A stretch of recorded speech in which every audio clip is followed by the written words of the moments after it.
In a quiet Illinois suburb, a man warned that his family was in danger. Emails filled with religious hatred appeared. Threats followed. The message was clear. Someone was watching, and punishment was coming from the outside. Chris Coleman said he feared for his wife and children. He spoke of enemies he could not see, of danger tied to his work and his faith. For months, the warnings seemed to support his story. Then, on a spring morning in 2009, police entered the family home. Inside, the scene did not match the fear Coleman had described. There was no forced entry, no sign of an intruder. And as investigators began to look closer at the threats meant to explain the violence, they discovered that the story protecting him was the same one exposing him. Chris Coleman was, by most outward measures, a man who appeared disciplined, reliable, and firmly anchored in a structured belief system. Born in 1977, Coleman grew up in the Midwest and later settled in southern Illinois, where he built a life defined by routine, hierarchy, and control. Those who knew him described someone who valued order, predictability, and authority, traits that would later become central to understanding his actions. Coleman's professional life reinforced this image. He worked as a personal security guard for the well-known televangelist Joyce Meyer, a role that required constant vigilance, discretion, and loyalty. His job placed him in close proximity to a public figure who emphasized discipline, moral certainty, and strict personal conduct. For Coleman, this environment was not just employment, it was validation. The position gave him status, purpose, and a clear chain of command, elements that aligned closely with his personality. Security work demands control over variables: who enters a space, how threats are assessed, how risks are neutralized. Coleman was trained to think in terms of protection and containment. In his professional role, these traits were assets. He followed protocols, maintained physical readiness, and presented himself as calm under pressure. Colleagues later noted that he took pride in appearing unshakable. At home, Coleman carried this same sense of structure into his personal life. He lived with his wife, Sherry Coleman, and their two sons, Gavin and Garrett, in a single-family home in Columbia, Illinois. To neighbors and acquaintances, the family looked conventional and stable. Church attendance, school routines, and community presence created an image of normalcy, reinforced by Coleman's religious associations. Coleman's identity was closely tied to external perception. He cared deeply about how he was seen, by his employer, his church community, and those around him. Faith, in this context, functioned not only as belief, but as structure. It provided clear rules, defined roles, and moral boundaries. Coleman embraced these outwardly, presenting himself as a man who had chosen order over chaos. Within the marriage, Coleman occupied the role of provider and protector. Sherry Coleman was primarily responsible for managing the household and caring for the children. Friends described her as devoted to her family and invested in her role as a mother. The family dynamic followed a traditional pattern, one that emphasized stability and routine. As a father, Coleman was involved but controlled. His interactions with his sons reflected expectations rather than spontaneity. Discipline, schedules, and behavior mattered. This was not necessarily unusual in itself, but it reinforced a broader pattern. Coleman valued environments where outcomes could be managed and appearances maintained. There were no public records of domestic disturbances or police involvement in the family's life prior to 2009. Outwardly, there was no crisis. The household did not appear unstable, and there were no visible signs of conflict that would have drawn external attention. This lack of overt warning signs contributed to how the case was initially perceived. Beneath the surface, however, there were early indications of tension, subtle, unspoken, and not formally documented. These were not arguments reported to authorities or incidents witnessed by outsiders. Instead, they existed in the private space between expectation and reality. Coleman's need for control extended beyond logistics and into emotional territory. Control, in this sense, did not necessarily manifest as overt aggression. It appeared instead as rigidity.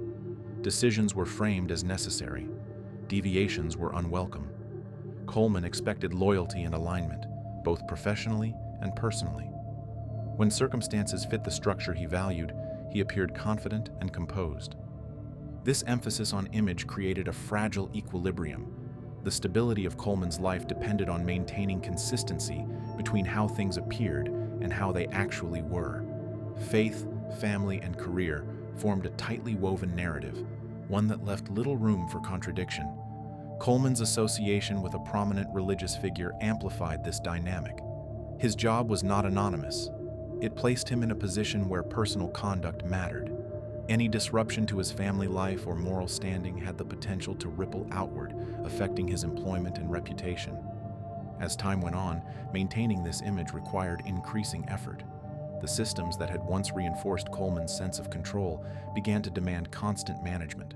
Roles had to be preserved, expectations had to be met, and deviations, however small, became problems to be solved rather than realities to be acknowledged.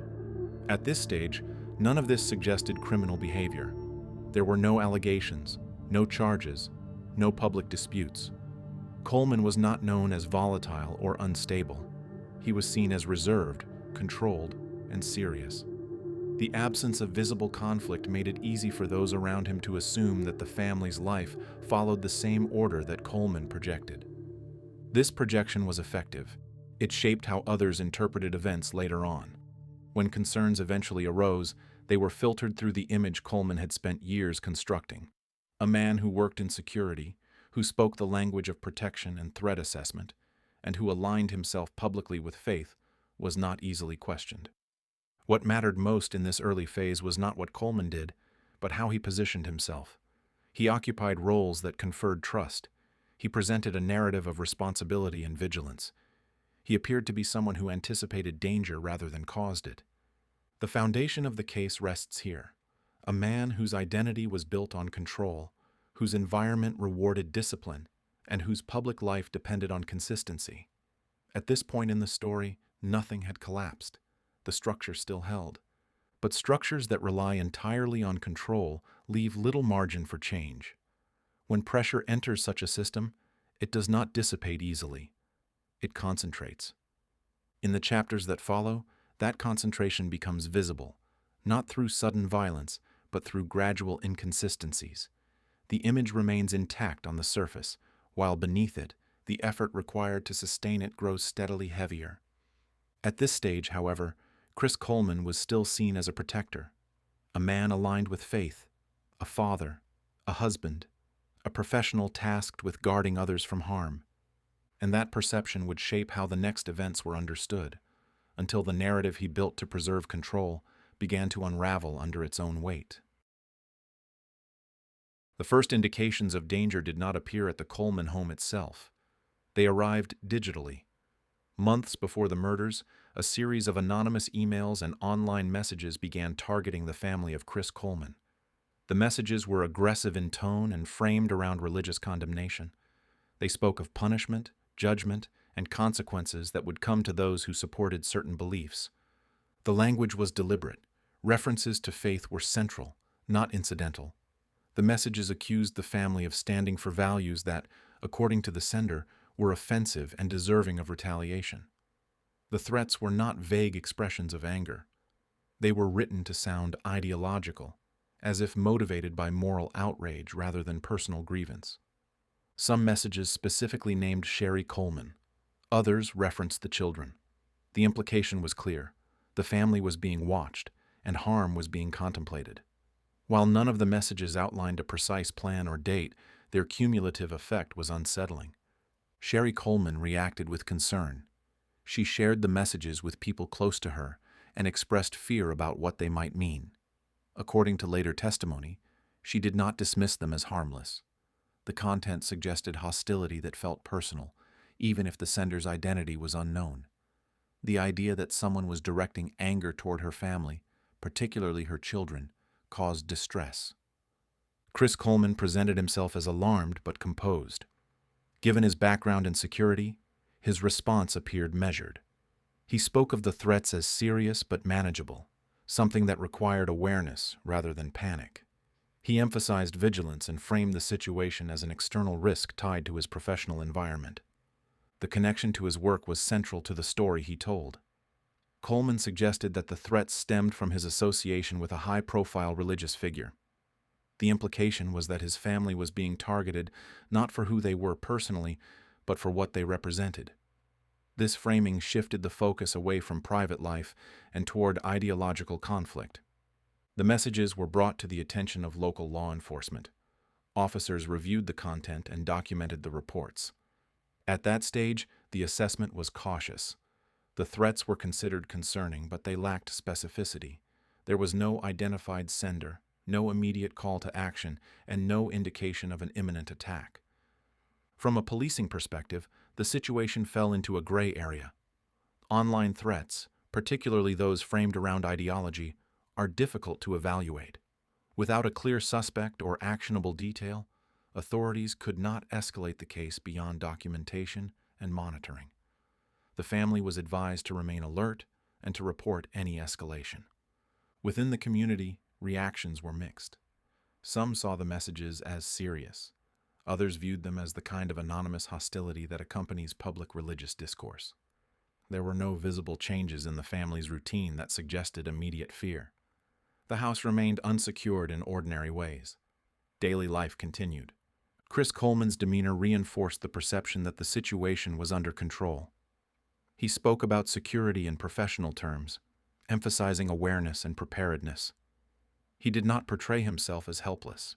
Instead, he positioned himself as someone capable of managing risk. This posture mattered.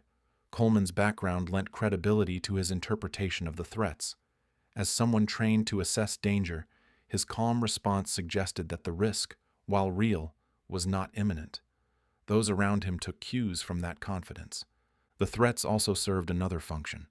They established a narrative of external danger. By the time the messages had circulated among family members, friends, and law enforcement, a framework had formed. If something were to happen, there was already a story to explain it. The danger, according to this framework, existed outside the home. That narrative was reinforced by the content of the messages themselves. Their religious tone suggested ideological motivation rather than personal conflict. They did not reference private disputes or intimate knowledge. They sounded like the words of an outsider acting on belief rather than proximity. Importantly, the messages arrived over time. They were not a single outburst. Their repetition created a sense of persistence. Each new message renewed concern without escalating it to a crisis. This sustained tension kept the idea of threat alive without forcing immediate action. Sherry Coleman documented her fear in communications with others. She expressed worry about her children. At the same time, she relied on her husband's assurances. Chris Coleman's role as protector was reinforced by the situation. He was the one assessing, explaining, and contextualizing the danger. Law enforcement did not dismiss the threats outright. They remained on record. Officers acknowledged their disturbing nature, but emphasized the lack of concrete indicators. Without a suspect or specific plan, the case could not move forward. As weeks passed, the messages became part of the background of the family's life. They were not constant, but they were present enough to shape perception. The idea that the family was under threat settled into place. By the time May 2009 arrived, the groundwork had been laid. There was an existing explanation for fear. There was an external enemy, undefined but hostile. There was a reason to believe that violence, if it occurred, might come from outside the household. This context would become critical later. When investigators would eventually examine the case, they would have to separate what appeared threatening from what was actually dangerous. At this stage, however, the threats did their job. They redirected attention outward, they framed the family as targets rather than participants, and they positioned Chris Coleman not as a source of danger, but as the one standing between his family and an unseen threat. The narrative was in place. The danger, according to everything visible at the time, was coming from somewhere else. The morning of May 5, 2009, began without any outward sign that it would mark the end of an entire family. In the early hours, the Coleman home in Columbia, Illinois appeared unchanged. There were no emergency calls from the address. No neighbors reported noise, arguments, or unusual activity.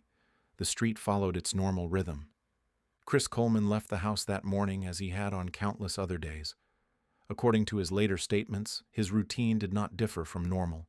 He departed for work, heading toward his duties in security. There was nothing about his departure that drew attention, no visible urgency, no confrontation, no disruption that would suggest what had already occurred inside the home. At that point, no one outside the house knew that Sherry Coleman and the two children were already dead. As the morning progressed, attempts to reach the family failed. Calls went unanswered. Messages received no response. This silence stood in contrast to the routine of a household with children preparing for school. By mid-morning, the lack of contact began to raise concern, particularly because it deviated from the family's established pattern. Chris Coleman later contacted neighbors, telling them he could not reach his wife or sons and asking them to check on the house. This request set the next events in motion. When neighbors approached the residence, they found doors locked and no response from inside. Law enforcement was contacted. Officers arrived at the scene and entered the home. What they found immediately shifted the case from concern to certainty. Inside, Sherry Coleman and the two children, Gavin and Garrett, were dead. The bodies were located in separate rooms. Sherry Coleman was found in the bedroom. The children were found in their beds. The positioning of the bodies indicated that the deaths had occurred inside the home during the night or early morning hours, while the household was otherwise quiet. Medical examination would later determine that all three victims died by strangulation. There were no signs of prolonged struggle. The method of killing did not involve weapons, blunt force, or sharp instruments. It was direct and fatal, but not chaotic. Equally important to investigators was what they did not find. There were no signs of forced entry. Doors and windows were intact. Locks were not damaged. The exterior of the house showed no evidence that someone had broken in or attempted to do so. This immediately cast doubt on the idea that an unknown intruder had entered the home. Inside, the house was orderly. Furniture was in place. There were no overturned items, no broken objects, no indication of a violent confrontation moving from room to room. The scene did not resemble a burglary interrupted or a struggle that had escalated unexpectedly. This absence of disorder mattered. In cases where violence is committed by an outsider, investigators often see signs of chaos, rushed movement, forced access, or improvised actions. Here, the environment suggested familiarity and control. Whoever committed the murders did not need to force their way in, nor did they leave behind the markers of a panicked escape. The reality of the scene stood in direct contrast to the narrative that had been developing for months. The threatening messages that framed danger as external did not align with what investigators observed. There was no sign of a confrontation with an outsider motivated by ideology or hatred. There was no evidence of someone entering, attacking, and fleeing. The house told a different story. It suggested that the person responsible had been inside by default, not by intrusion. As officers secured the scene, investigators began the process of documentation. Photographs were taken. Rooms were examined systematically. The positions of the bodies were recorded. Every detail was noted, not only for what it showed, but for what it excluded. The lack of forced entry narrowed the scope immediately. It reduced the likelihood of a random attacker. It shifted attention toward people who had legitimate access to the home. This included family members, close acquaintances, and anyone who could enter without resistance. At this stage, investigators were careful not to draw conclusions prematurely. The focus remained on establishing facts. But the physical reality of the crime scene was already challenging the explanation that had been offered before the murders occurred. The strangulation of all three victims further complicated the idea of an external attack. The method required proximity and time. It was not consistent with a hit-and-run style assault. It suggested deliberate action carried out without interruption. For investigators, this raised immediate questions. Why would an outsider take the time to kill three people in this manner, inside a quiet neighborhood, without leaving evidence of entry or escape? Why would such an attack leave the house undisturbed? These questions did not yet have answers, but they framed the investigation from its earliest hours. Chris Coleman was informed of the deaths later that day. He presented himself as shocked and devastated. He referenced the prior threats, reinforcing the idea that his family had been targeted. From the outside, this explanation seemed plausible enough to be considered. However, as investigators continued their work inside the house, the disconnect between the story of external danger and the reality of the scene became increasingly difficult to ignore. The murders did not look rushed. They did not look reactive. They did not look like the result of an ideological attack carried out by a stranger. They looked controlled. That control stood out. The quiet nature of the crime scene suggested that the violence had occurred without resistance or interruption. It suggested that the victims had not been taken by surprise by a stranger forcing entry. It suggested familiarity. This did not yet point conclusively to any individual, but it began to dismantle the framework that had been established by the threats. The idea that danger came from outside the home no longer fit the physical evidence. By the end of that morning, the narrative had shifted. What began as concern over unanswered calls had become a triple homicide investigation. What began as fear of an external enemy had collided with a scene that suggested something far closer. The home itself became the central witness.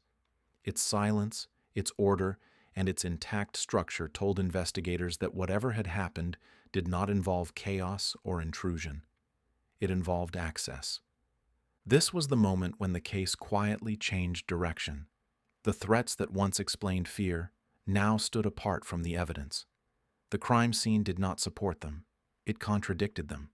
From this point forward, investigators would have to reconcile two competing realities: the story of danger that had been told for months, and the physical facts that refused to support it. The morning of May 5th, 2009, did not just end the lives of Sherry Coleman and her children. It ended the credibility of a narrative that placed the threat outside the home. What followed would be an examination not of strangers, but of the story itself, and of the person who had been telling it. In the hours following the discovery of the bodies, investigators began the slow process of aligning statements with evidence. At first, there was no dramatic shift in focus. The case did not pivot suddenly. Instead, it moved gradually, guided by small inconsistencies that accumulated over time. The initial doubts did not center on emotion or behavior. Chris Coleman appeared composed when speaking with law enforcement. He reiterated the same explanation he had given before: the threats, the religious hostility, the belief that someone outside the family was responsible. On the surface, his account was consistent with what had been reported in the months leading up to the murders. But consistency in narrative does not always translate to consistency in detail. Investigators began by reconstructing the timeline of the morning. Coleman stated that he had left the house early, following his usual routine.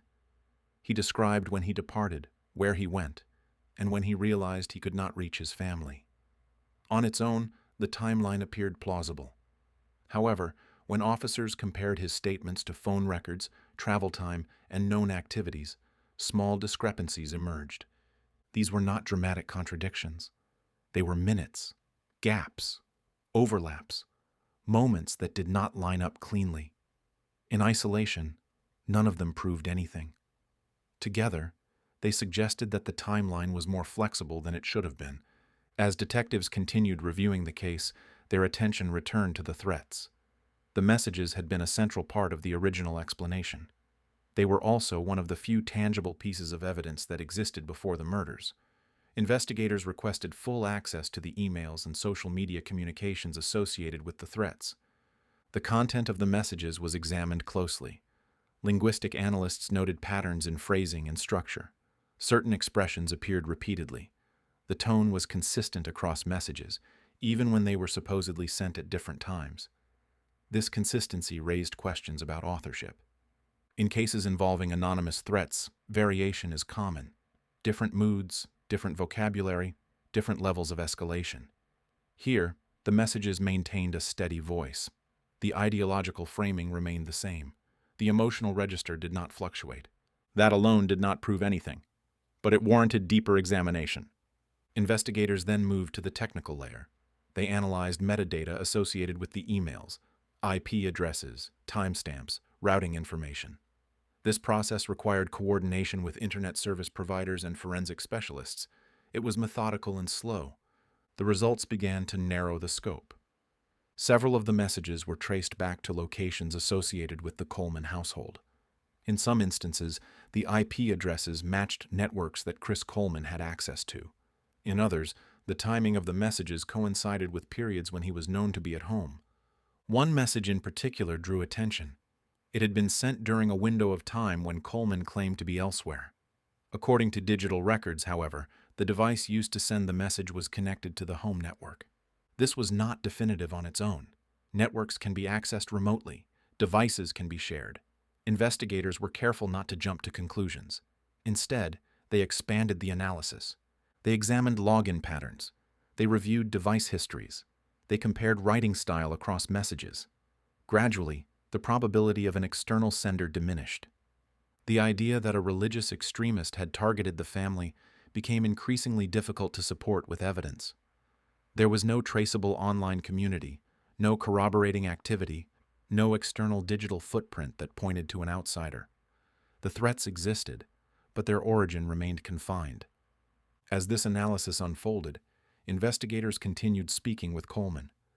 They asked clarifying questions. They revisited earlier statements. Each conversation was documented. Each response was compared to previous accounts. This process revealed subtle shifts, not contradictions, but adjustments. Certain details were emphasized in later interviews that had not been mentioned earlier. Other details became less precise. These changes did not appear intentional or rehearsed. They appeared reactive, as if responding to perceived scrutiny.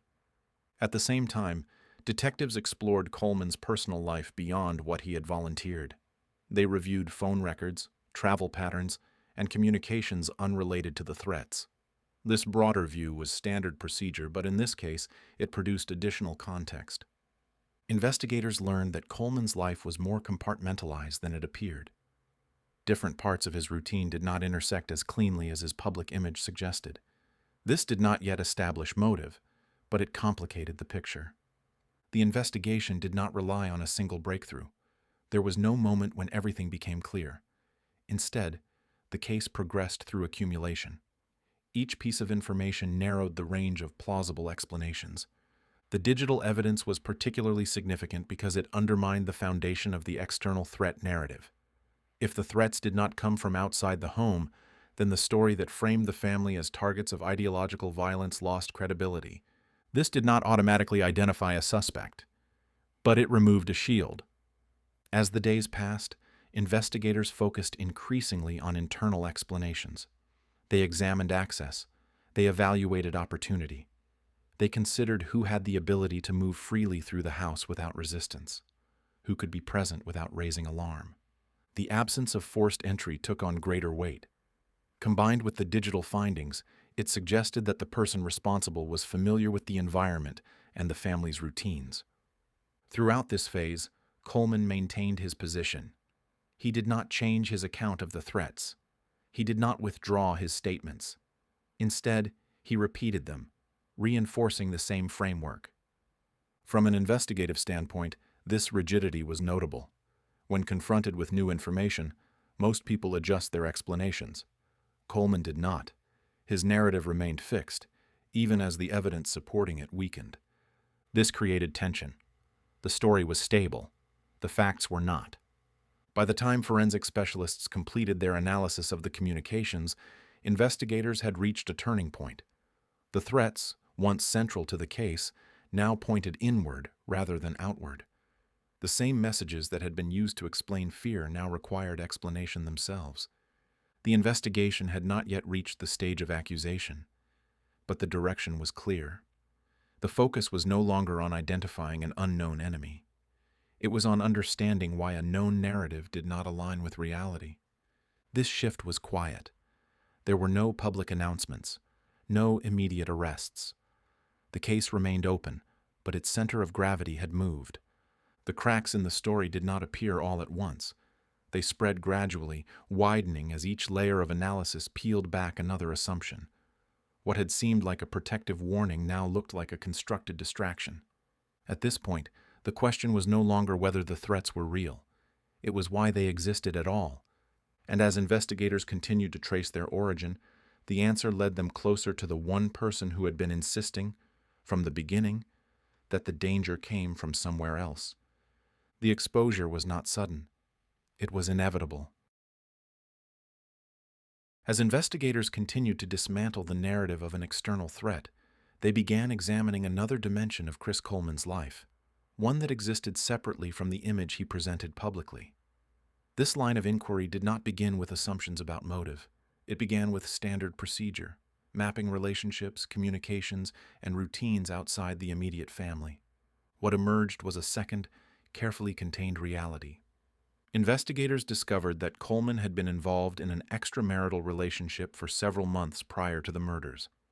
The relationship was not casual or brief. It involved sustained communication, emotional investment, and discussions that extended beyond secrecy into planning. Phone records, messages, and testimony later confirmed the depth of the connection. This relationship existed in direct conflict with the public identity Coleman had built. As a security professional associated with a prominent religious figure, his credibility relied on moral discipline and personal stability. Exposure of an affair risked professional consequences, social fallout, and damage to his standing within the religious community. The conflict between image and reality was not abstract. It had practical implications.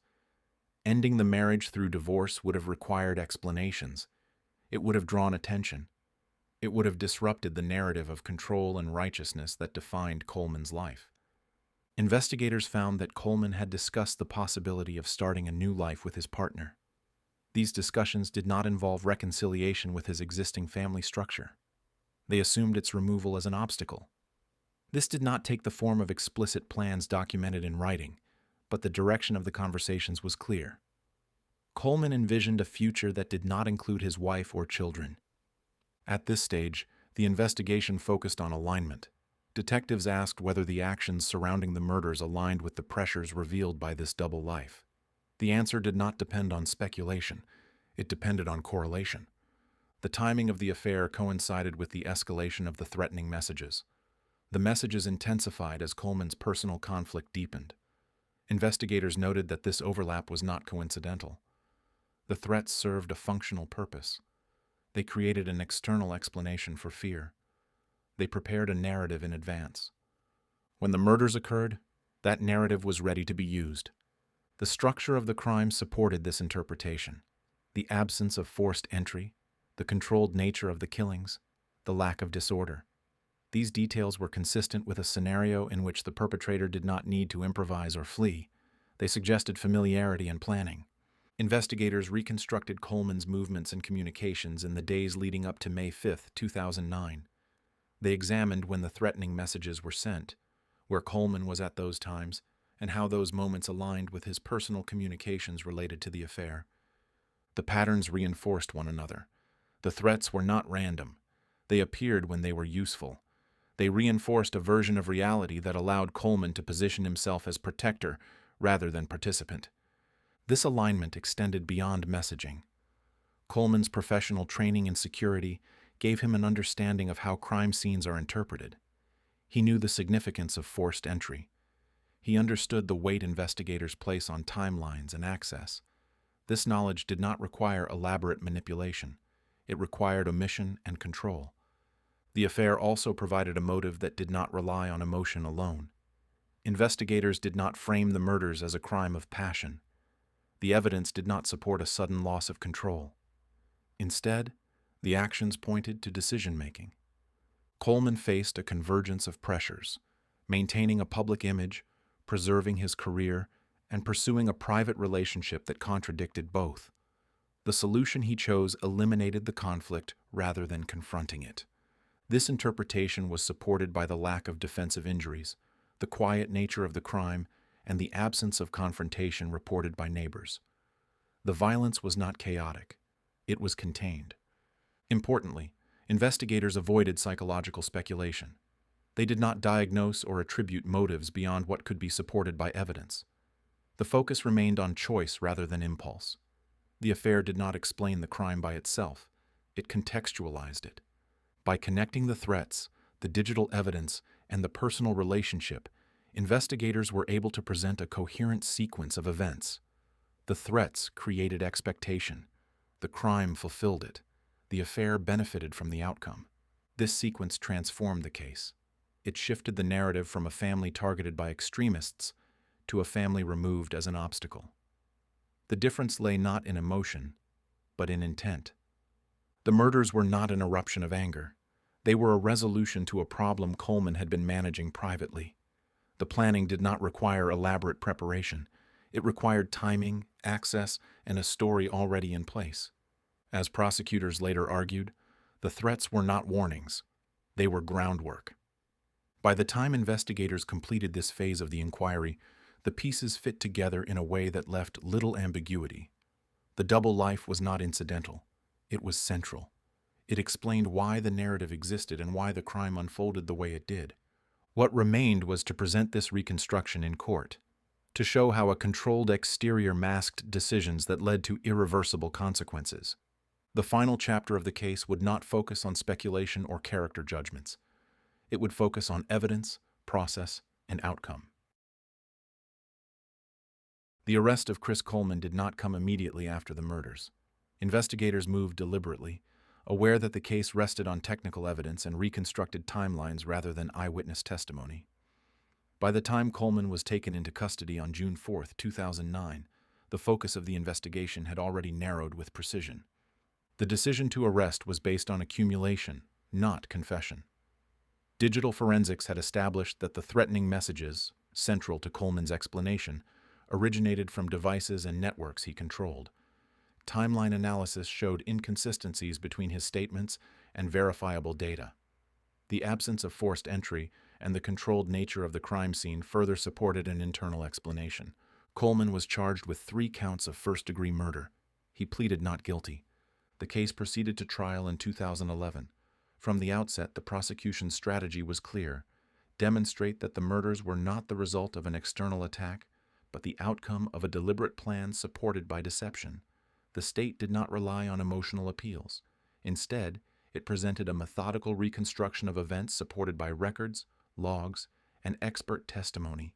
Digital evidence formed the backbone of the prosecution's case. Forensic specialists testified about email metadata, IP addresses, and login histories.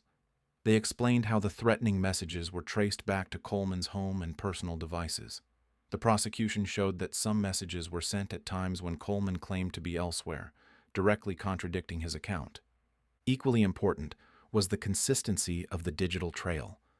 The messages followed the same linguistic patterns. They were sent using the same technical pathways. There was no evidence of an external sender, no independent online presence that could support Coleman's claims of religious extremists targeting his family. Investigators also presented evidence related to Coleman's personal life. Communications documenting his extramarital relationship were introduced to establish motive. The prosecution argued that Coleman faced a conflict between the life he publicly presented and the future he privately pursued. The murders, they asserted, resolved that conflict. The defense challenged the reliability of the digital evidence. Attorneys suggested alternative explanations for the origin of the messages and questioned whether the forensic analysis could definitively identify the sender. They also emphasized the absence of a confession and argued that the case relied too heavily on circumstantial evidence. The court, however, accepted the prosecution's reconstruction. Jurors were shown how each element, threats, timelines, access, and motive, aligned. No single piece of evidence stood alone. Together, they formed a coherent sequence that placed Coleman at the center of the crime. Throughout the trial, the focus remained on facts rather than spectacle. There were no dramatic revelations. The case unfolded as a demonstration of how digital records can expose contradictions that personal narratives cannot withstand. After deliberation, the jury returned a verdict of guilty on all counts. In September 2011, Chris Coleman was convicted of murdering his wife and 2 children. The sentence reflected the gravity of the crime. Coleman received life imprisonment without the possibility of parole. The court did not offer mitigation. The judgment emphasized responsibility, planning, and the irreversible consequences of the decisions made. In closing statements, the prosecution characterized the case as one defined by control and deception rather than rage. The murders were not portrayed as spontaneous acts, but as outcomes shaped by deliberate choices and sustained misrepresentation. The conviction marked the end of the legal process, But the case left a broader imprint.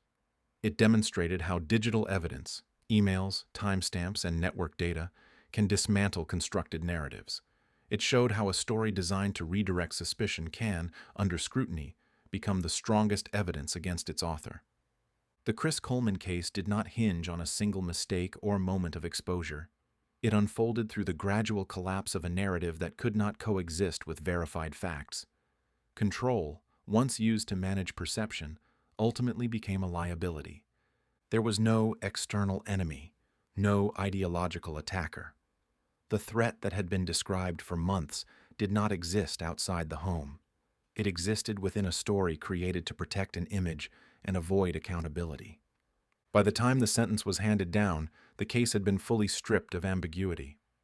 What remained was a record of decisions documented in data, timelines, and evidence that left no room for alternative explanations. The case stands as an example of how carefully maintained appearances can obscure reality for a time, but not indefinitely. In the end, it was not fear or belief that determined the outcome. It was documentation, and once the record was complete, the story could no longer protect the man who had written it.